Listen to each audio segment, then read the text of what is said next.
Converted Man here. Alpha44 has posted this lovely gem on his channel about the fallacy that he's completely fabricated called the fanfic fallacy. Although it's very difficult to construct a new logical fallacy, I've attempted to do so and been getting really good feedback on what to improve with its language. It's not simple to actually construct a fallacy that would even be considered as legitimate. But that's a side note because this isn't really a fallacy anyways. All he is doing is complaining that atheists are attacking the wrong type of Christianity. Oh, because we haven't heard that before. You know, it's very, very much what I had already heard, that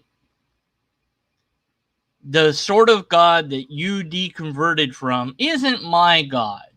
You deconverted from an evil God. You deconverted from the wrong version of God. The real version of God, that's when you would deconvert from. That's when you wouldn't have problems with. If you just respected the authorities and the right writings of the church leaders and their shrines to holydom that they have, if you just did that, then you couldn't. You'd have to argue against that, and that's way harder than arguing against these fanfic versions of Christianity. It sounds like a you problem, though. It's not a me problem. You're the guys that have a million different fandoms. Sort it out. We don't know which one to go after. You know, there's the Catholic Church, there's Protestants, and even within the Catholic Church, there's Orthodoxy and non-Orthodoxy, and goodness knows what other denominations. I haven't looked it up lately. So there's plenty of different versions of Catholic to choose from, and there's plenty of Protestant to choose from. And even if you're some other thing, let's say Islam, there's tons of different Islams, and oh, maybe you're Jewish. Well, there's different versions of Judaism. In fact, for almost every single religion, there's at least 2, if not more, different versions of it. And maybe the only exception to that is very tightly controlled cults. But even then, you'll have splinter groups and you'll have dissonance, and people will go off and make their own thing. And you can call them heretics all you want. That appears in the early, not even in the early, version, the Old Testament. It's in the New Testament as well, where they're saying, oh, these teachings that you guys heard, that's heresy, that's fake, that's false, that's not the right.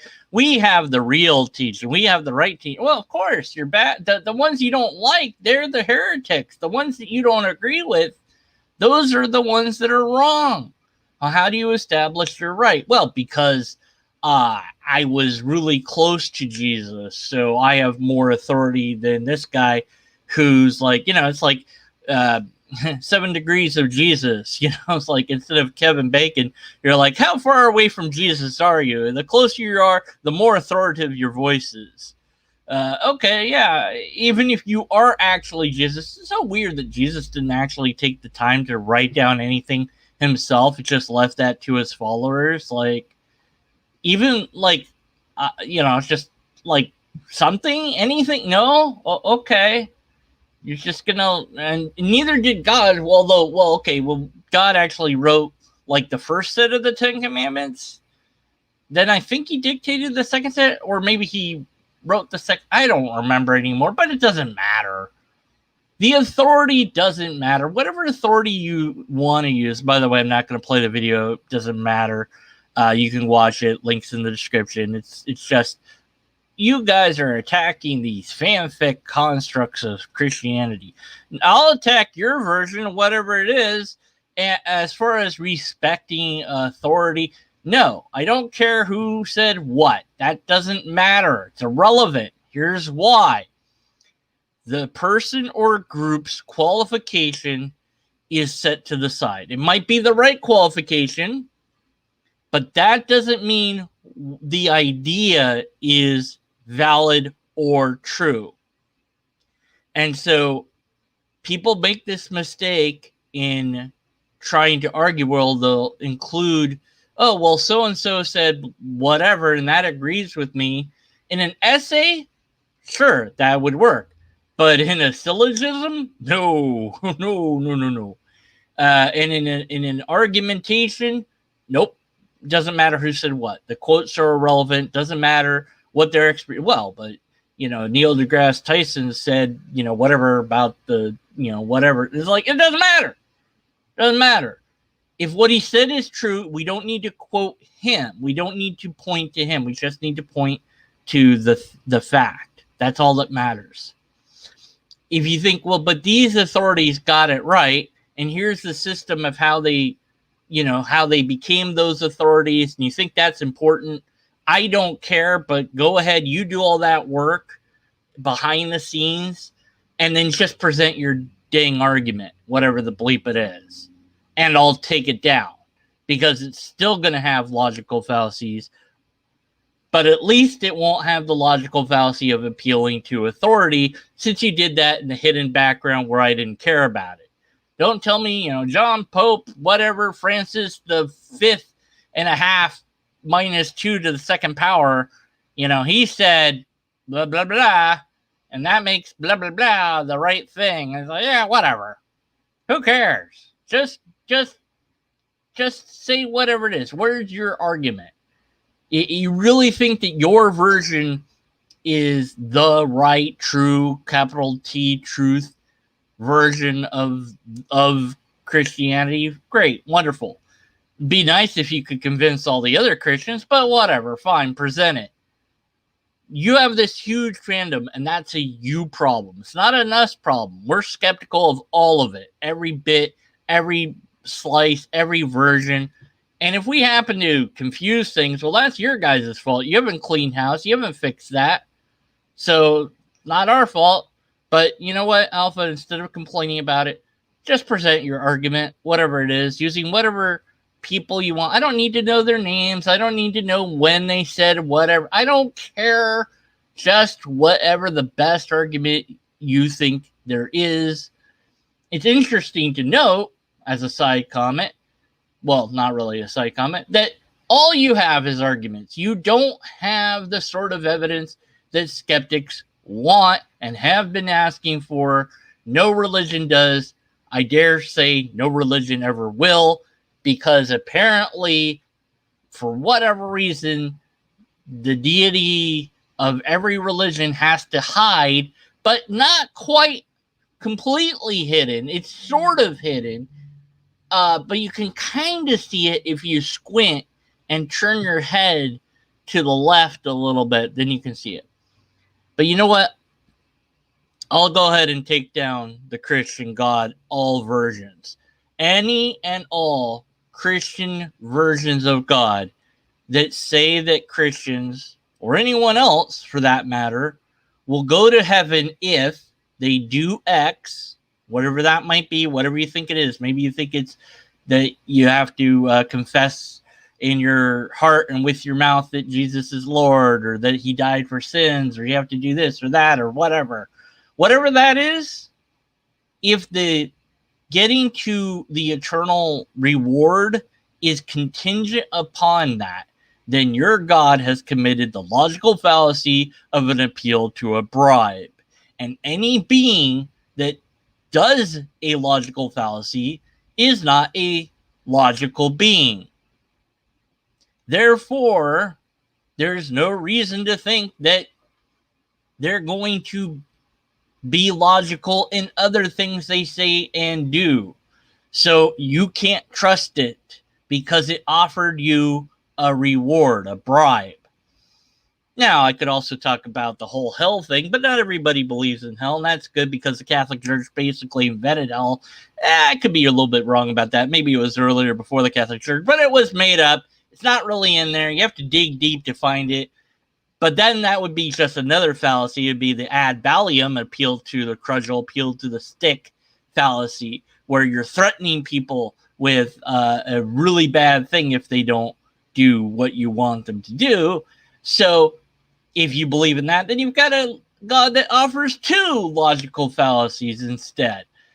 Now, maybe you want to posit a God that says, doesn't matter what you believe, you get in eventually. Doesn't really matter. What matters is what you did. Well, that's closer to the Zoroastrian version of God, but it's not the Christian God anymore. So, or at least it's not the majority view of Christian God. Not that that matters, anyways. You might be right. Who knows? The people that think that they are right tend to be the ones that are exclusionary claims, because universal claims, they don't really matter. If they're right, it doesn't matter. There's no hook.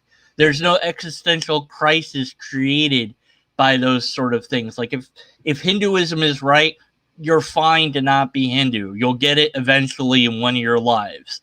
If universal is thinking is correct, then it doesn't really matter what religion you have, you'll get in eventually.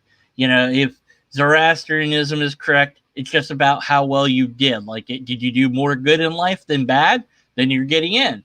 But, like, how is that measured? Wait, I have questions. Like, if I did something good that I thought was good, but then it wound up to be really bad, does that count for or against me? Like let's say I helped change somebody's tire, but because I did that, later on in the road, they get into an accident that they wouldn't have gotten into had I not helped change their tire, because it would have taken them longer to change their tire on their own. So is that good or is it bad? Well, I didn't know, so it's got to be good, but then, like, how is it? Wait, who's deciding this? Who's weighing the scales? Is it based on the people that I've helped and hindered along the way, both deliberately and accidentally? I don't know. But it doesn't matter. It doesn't have the singular claim of, if we're right, then something good will happen if you believe us. If we're right, something bad will happen to those pesky, heretics and believers of other stuff. And this happens in Christianity. There's two denominations that do this. Pentecostals, Church of Christ. They both have claims to have the only way to make it to the next step. And Catholics have a similar thing, that the Catholic Church is the right way.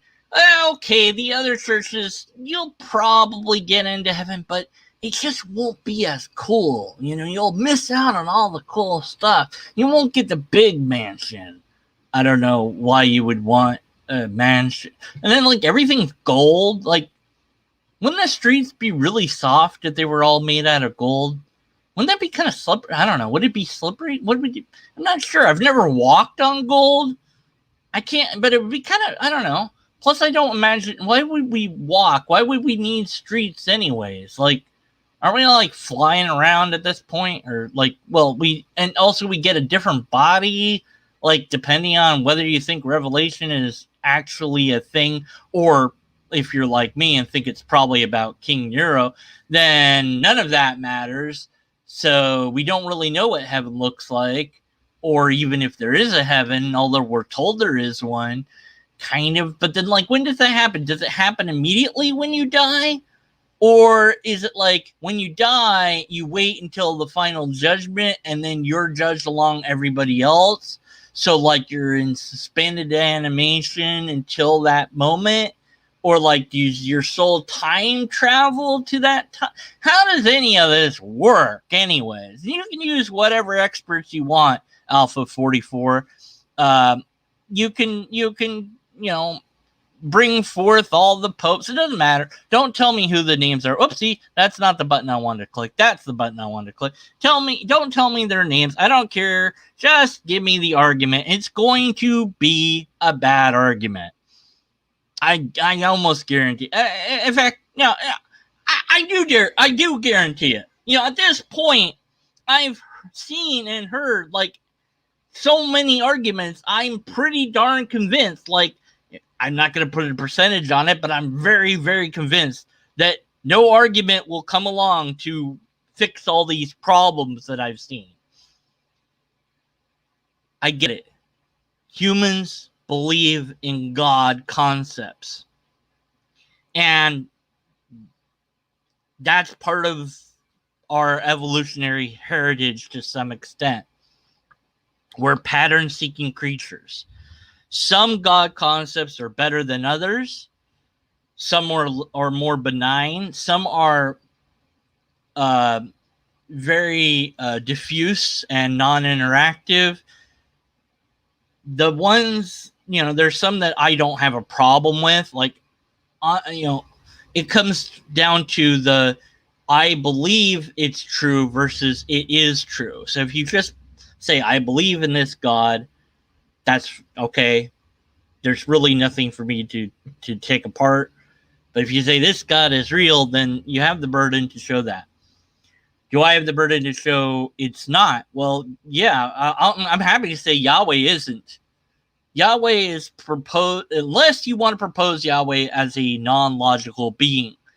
If you've proposed Yahweh as a logical being, yet this logical being has an illogical offering of a bribe and or an ad valorem, then it's not a logical being. At least not all logic. I mean, I understand humans are going to make logical fallacies.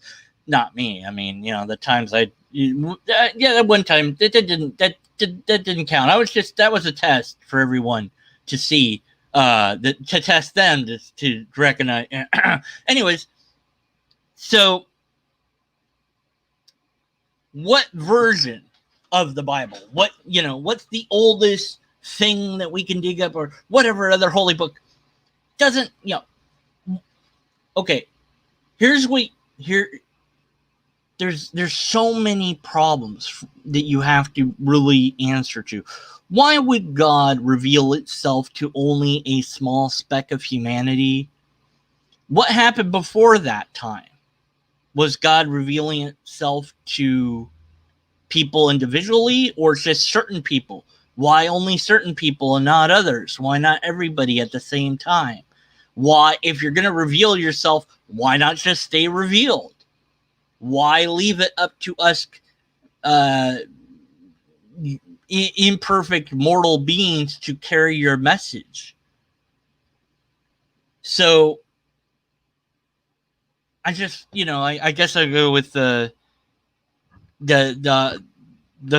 idea that these special stories are just too convenient, too localized, too tribal in nature. Humanity is the pinnacle. How do we know that? What if it's a lobster deity? Then the lobsters are the pinnacle. Well, why do lobsters suffer? Well, it just looks like lobsters are suffering. That's not really what's going on. I mean, you can make all sorts of apologetics up. And that's the thing, is that the skeptic, the atheist, by and large, we don't want your arguments. We want your evidence, and you don't have the sort of evidence that we want. And you'll never have that evidence. And instead of just admitting that, you have to make an excuse like, well, but all these other people, they don't think that you need evidence in that way. We have this kind of evidence. God isn't that sort of thing that you have evidence for. How do you even know that? Well, because obviously if God was the sort of thing that we would have evidence for, then we'd have evidence for it, but we don't, so therefore it's not. And I've come up with my reductio ad absurdum argument for the God of the Bible, that if the God of the Bible is true, then it wants you to believe based on faith. Therefore, there's no evidence of God at all. There is no evidence of God. Therefore, the God of the Bible is the actual God. And actually, it works. Well, no, but it works. Kind of. Put in the comments how broken that argument is. But at any rate, it's more likely that God is our mind, that God is you. That is to say, whatever you think God is, it's just a segmented part of your own persona that your brain has kind of shoved to the side somewhere, you know? And that when you communicate with God, you're just talking to you. And so it's going to be a lot like you. So you're going to have a nice God if you're a nice person. You're going to have a judgmental God if you're judgmental people. Now, of course, some people go, well, no. The God I believe in is nothing like the God I'd want to believe in, and you know, and whatever. But yeah, but it well, you know, it's generalized. I'm generalizing. Okay, so it really depends. Um. Oh man, chat. I'm not reading any of your chat. That's it. I'm on protest. I'm on protest from reading chat. It's just supposed to be a short like rant against this, you know, but it irritated me because he's like, oh, the fanfic. So we're writing the fanfics. No, you guys are writing the fanfics. And the analogy at some point he gave was, I think he gave I want to say in the description here, or not in the description, but in the you know, whatever that's called, the thing, you know, the comment section. That's it. That's what it's called. Oh, it's still not big enough. That's what she said. Wait a minute. No, it's probably, if I had a she. You know, anyways, confusing sources of story, plot, character. Okay, let's make that even bigger. Here we go. Conflating stories of story, plot, character, or events from non-canon. Well, what's canon? That's okay. Resources into arguments or rhetoric about in-canon elements before the arguer does not, because the arguer does not respect the authority of those who decide the canon, or the legitimacy, ownership, or intent of the original authors or creator. Well, isn't the original creator God, sort of? And we don't know who the authors are because all the authors are anonymous, Old and New Testament, so we don't know who anybody is. How was canon decided? Well, it was decided a couple different times. You have the Council of Nicaea. How did they decide it? They went in behind closed doors and voted on it. Oh, well, supposedly they prayed for guidance on what to vote for, but they just decided which parts they liked. The Catholic Bible has more things in it than the Protestant Bible does. How did the Protestants decide what to remove? I don't know. I don't care anymore. I used to care about that stuff, but I just don't anymore. So you, and it's interesting also, by the way, there's a problem here of that if you're basing this on my motives, you can't know my motives. So that the because part here is something you'd have to change if you were actually trying to make this an actual fallacy, which you're not. But I'm just saying, like, if you were, because I love fallacy, like this could be okay, I'm going to make this into an actual thing. Anyways, but you wouldn't say that the arguer doesn't respect the authority. You don't know if the arguer does or doesn't respect the authority. So it would just be like you would just drop that bit, and then, you know, I don't know, you know, whatever. So here's the thing: you talk about the original Star Wars trilogy. Well, what do you mean when you say original? Oh man, ask the fans of Star Wars this, because I know what's his face, Wadey here. His original Star Wars is Episode 1, 2, and 3, which like is crazy bonkers. But hey, you know, that's what he likes. You know, all right. But you ask somebody that grew up with the first 3 Star Wars, like, well, which is the original? Is it the ones that were seen on screen? Because like every video that got released, like George Lucas made edits and changed things and stuff, and it's like really hard to get the quote original quote version of Star Wars that's not been edited again after, like, obviously it was edited for the movie theater, but like that version of it. And then like, well, maybe you're the one that says, no. The actual original of Star Wars is the one that's unedited. All the miles of footage that are there, that's the original. But you know what's interesting is you could hypothetically track down George Lucas and ask him what he means by any of this. And I guarantee he has no idea. It's all, whatever, just went in there and made it.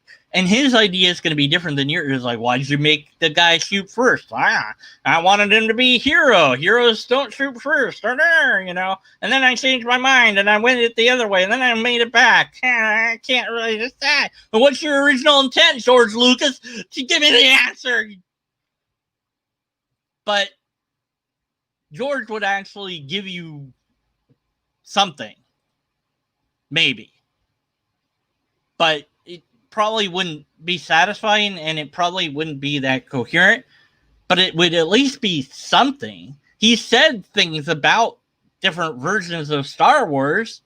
So that's something. So you could take that and you'd still have to interpret that, even though it's coming from the creator's mouth, because when we hear words and or read words, we still have to interpret that. It's like, okay, so George Lucas is like, no, I'm going to sit down, I'm going to create like a particular definition for every single word that I say, including the word the, just so that you know that what I'm actually trying to say. And then you go, okay, yeah, but my brain is still going to interpret the damn thing because brains do that anyways, but I'm trying to see it through your eyes, which I can't do because that's impossible. But then since he's the creator of Star Wars, he could just use the Force and make you understand, but he wouldn't force you because it's free will, and free will exists. And if the free will doesn't exist, then Jar Jar Binks was Darth, the real Phantom Menace. And like, if Yoda got cloned, he could become evil. They could like pump somebody full of midi-chlorians and just like make like a super Jedi. Maybe the whole thing of like balancing the Force was actually that there was too much good in the universe. See, so like Darth Vader did actually fulfill the prophecy because there was so much good in the universe because all these Jedi's running around doing good things. Like, he had to balance the Force by making the universe an evil, crappy-ass place. So, like, the only way to solve it is with a gray Jedi, which I thought they were going to do with Rey, but they screwed that up. Because, look at all my superpowers. Yeah, shut up, Rey. Give her, like, a gray lightsaber. That would have saved the franchise. Oh, anyways. So, my point is that Star Trek is way better. Because at least we don't have any continuity. What? Oh, the Calvin timeline. Don't get me started on Calvin timeline. Thanks for watching.